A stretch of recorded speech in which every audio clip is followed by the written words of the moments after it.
Hey Waffle Gang, I do hope you're well. My name is Mark and today we're checking out some more Reddit stories, and if you do love a Reddit story, why not consider hitting that like, subscribe, maybe that notification bell too, and let's crack on with today's first story. Much love guys. Now, today's first story comes from AnySwimming2309 from a new subreddit for us, r/what should I do? And it says, my 37 female boyfriend, 40, uninvited me to Christmas, but wants me to leave expensive gifts. If you look at my post history, I escaped a violent male a while ago and got back with an ex who was cold, but at least not violent. But is lazy and passive, and there was too much family drama. He has 2 kids, 8 and 10. Now I'm back in the drama. He also never told me he loved me, but that is beside the point. His kid's mum has always been awful to me, and he never stands up for me. We broke up when she screamed at me when I came with him to pick up the kids, threw me out, and he didn't say anything. It was literally my first interaction with this woman. There is no history that I know of. I don't recall ever meeting this woman. 39 female, before I dated Phil, and to my knowledge, I have no friends in common with her except my hairstylist, who is a nice woman. She honestly freaked me out, coming at me screaming at our first meeting. They have been divorced 7 years, so it's not like it's new. Anyway, we're back together, and initially I was invited to Christmas dinner. I grew up in a cult and have no family since my disabled mother died. He knows this. Now, birth mother is insisting that he cannot see the kids at all if I am there, so he asked that I find something else to do on Christmas.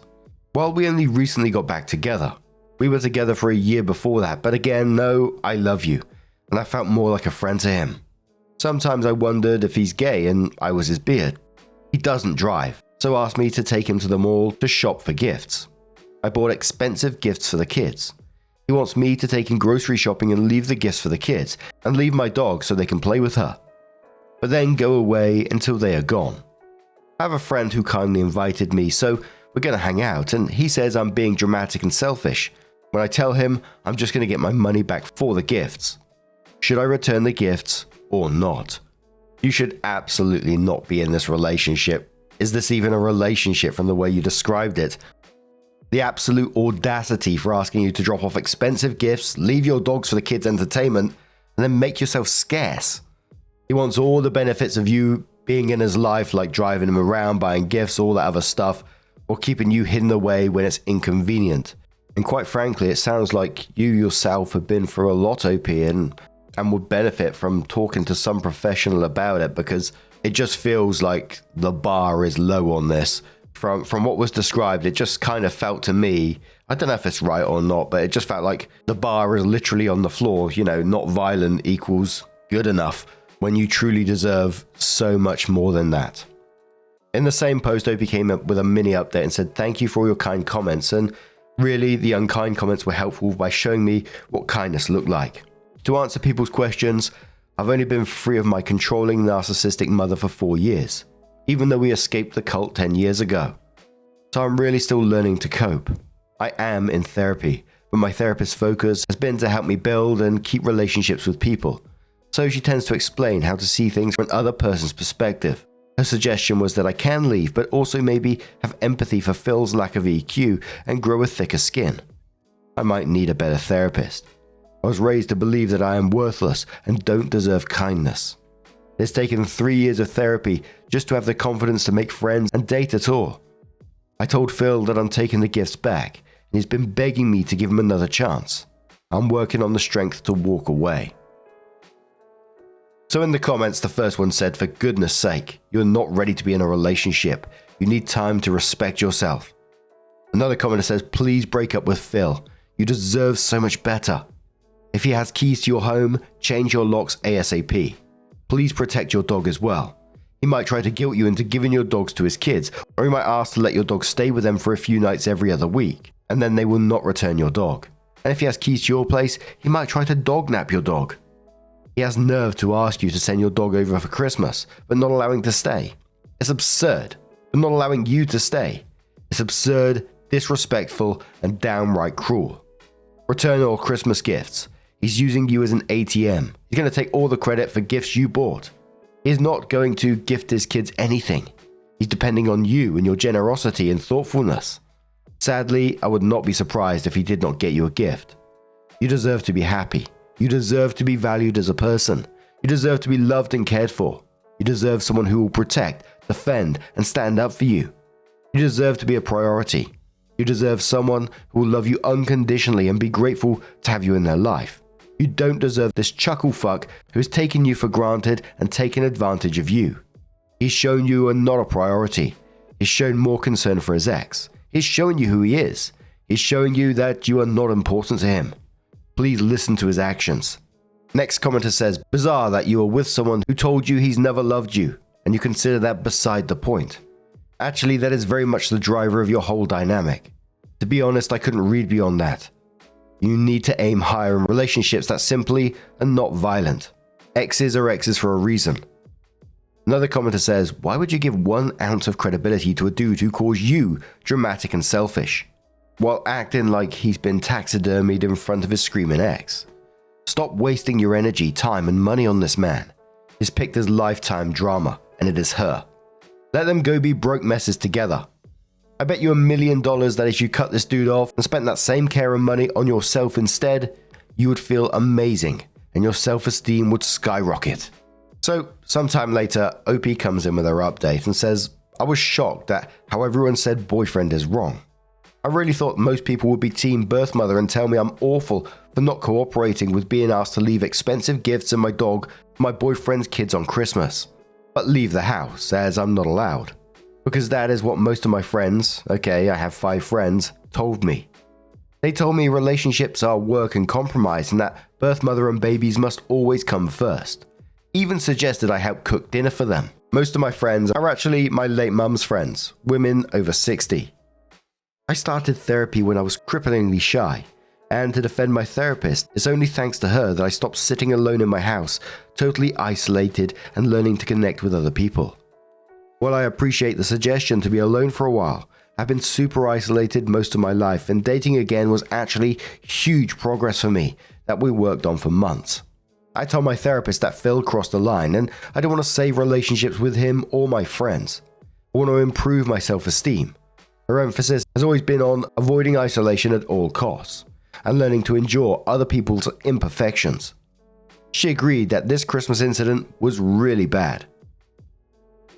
I am still processing all this. I'm surrounded by people who encourage me to be a doormat, and I'm still shocked at what others thought. I really thought Phil and birth mother were right, and 48 hours is not enough time to process that maybe my whole worldview is totally messed up. I went to my friend's, Mary's house, and realized that she's maybe my only real friend. She didn't judge, told me Phil is nuts, and we had a great time with her family. I left my dog with a neighbor since her oldest is non-verbal and can be unsafe with animals. I sent him a Venmo request for the money I spent on gas and gifts, and he paid it. Phil threw birth mother out at 2 p.m. and begged me to come home. I got my dog back from the neighbor, took out the cheapest gifts, and he made his kids thank me and play with the presents, which felt very awkward as he tried to beg them to engage with me while they were on their phones. We hung out with his kids though for an hour. Birth mother came back and refused to get out of her car. Phil is now telling me he loves me, wants to marry me, etc. I don't know what to do. I've been reading non-stop on narcissistic abuse these past few days.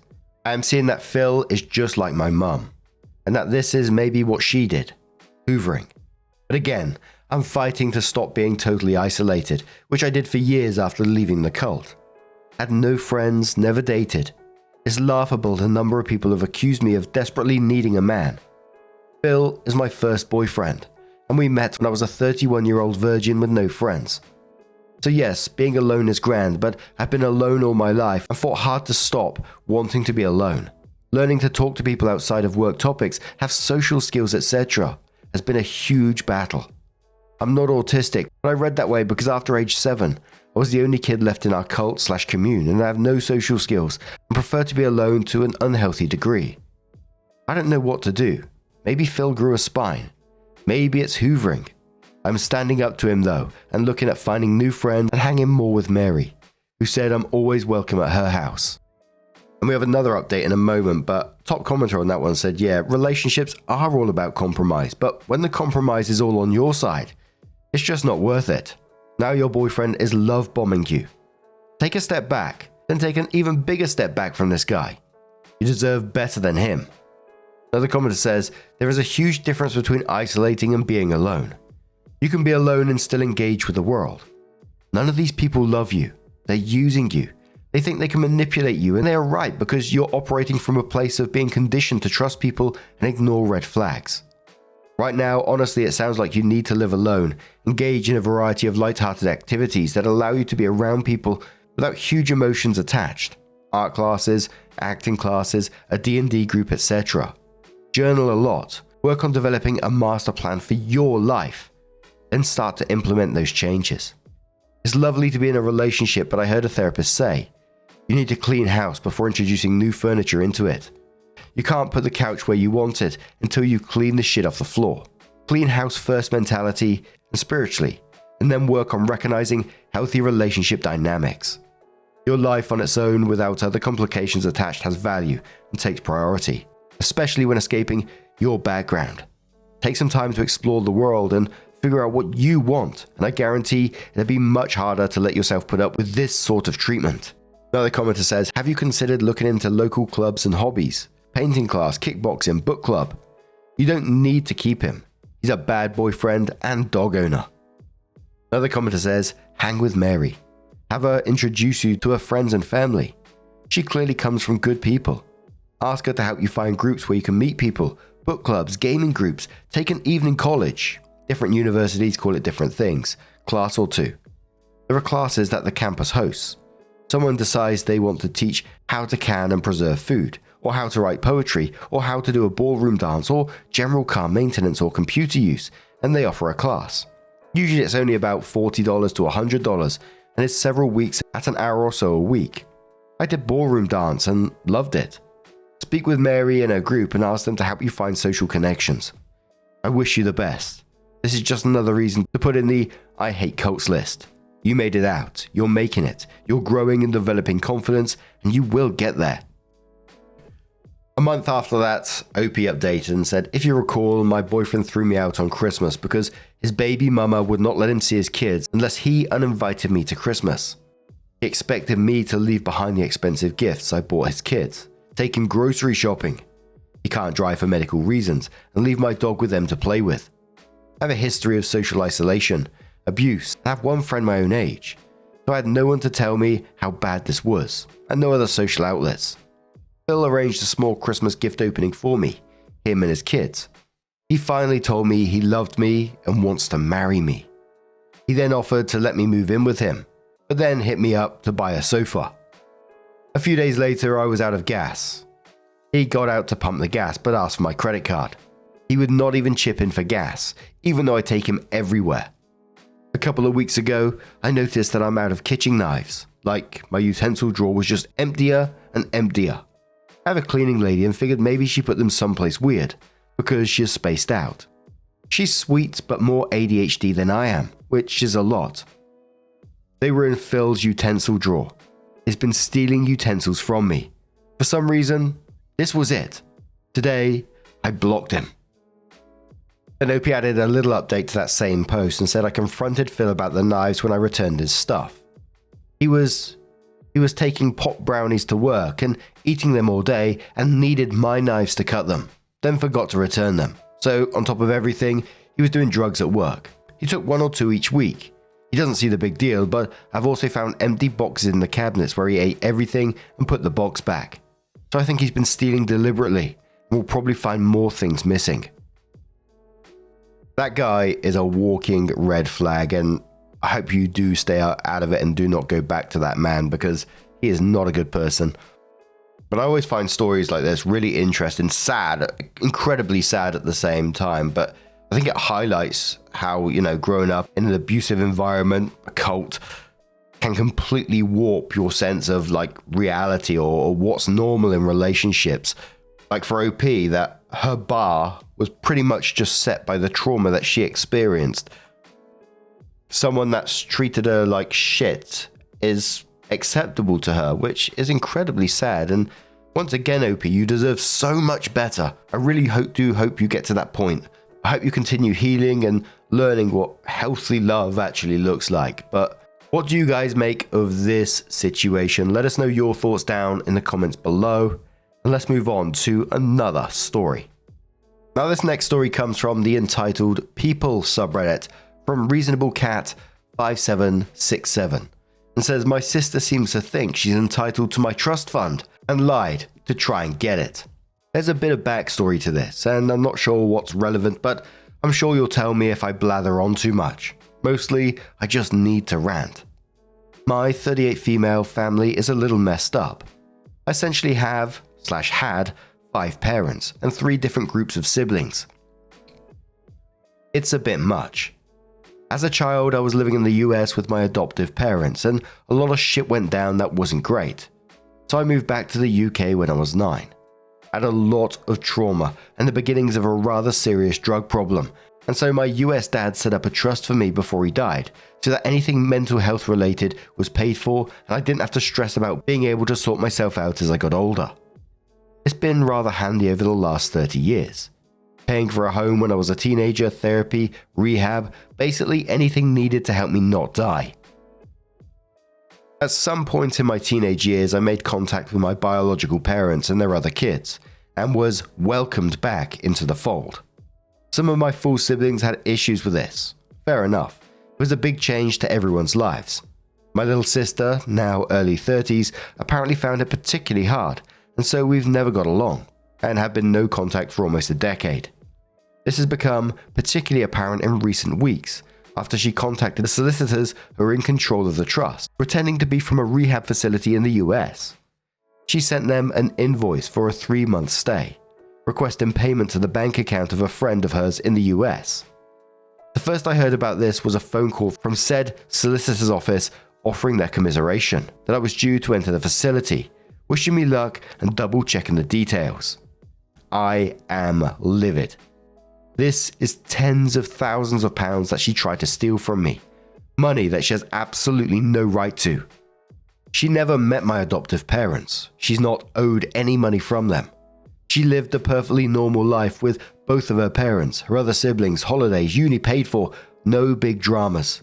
And she thinks she can just take from me because she wants to buy a house and thinks I should help her out because I ruined her childhood. Except she can't even just ask. She has to try and steal it. I have no idea what to do about this, because if I go to the police then it'll create even more drama in the family that I could do without, and I feel that's exactly what she wants. Our parents will side with her and she knows it. I don't want to give her the satisfaction, but I'm just so mad that she chose this specific way to try and take what's not hers. It feels like such a low blow. Obviously she's getting sweet FA, but what the fuck? ETA because a few people have asked. My father had to bail me out of a shitty situation a couple of years ago, which included getting a flight to another country to come and get me. Obviously, I insisted he accept reimbursement for his flight, despite him not needing the money. So he would have all the details of my solicitors and the fund from that time. My sister often visits my parents, so I suspect she would have seen the information in my dad's office at some point. I've certainly never mentioned the fund to any of my siblings. And I'll just give you an overview of the comments because they were all pretty much, getting in contact with the authorities over this, the police, solicitors, whoever. Because if she's willing to do that, she's willing to go further if she needs to. One of the commenters said, if you don't want any of the extra drama, just play dumb. Just say, oh, someone's trying to access my accounts, or you have no idea who it is, so you just got in contact with the authorities to chase this down. And, when it turns out to be sister, oh shit, you didn't know. This just comes down to simple actions have consequences, and she's going to find out. But OP gave us a mini update at the top of this post sometime later. They said, update, I guess. So this got pretty overwhelming pretty quickly. I'm balancing getting things done and tied up with not losing my mind, which is always fun. Solicitors are reporting everything for me, as they are indeed required to do so. Turns out I'd misunderstood and thought I had to get involved, but no, it's all on them. I'm going to just let what happens, happens. I'll be setting up a meeting at some point to go through all the transactions made over the last 20 years or so, just to make sure nothing else nefarious has gone on. Thanks everyone for the reassurance. I'm not doing something wrong by wanting this sorted, but I'd appreciate a little less speculation on my life and the role my parents play in it, if you could imagine that. And I always like to think about the thought process that goes into these kind of things, thinking from that sister's point of view, the planning, the thought process behind it. It's really calculated and cruel, isn't it? How she must have came up with like an entire narrative in her head to justify taking what isn't hers. Even from OP who's been through so much herself already. But what do you guys make of this situation? Let us know your thoughts down in the comments below. Now, just a huge thank you for being here today, getting involved in the stories, your love, your support, your time. It always means the absolute world to me. So thank you so much. And hopefully I'll see you in the next one. Take care and much love.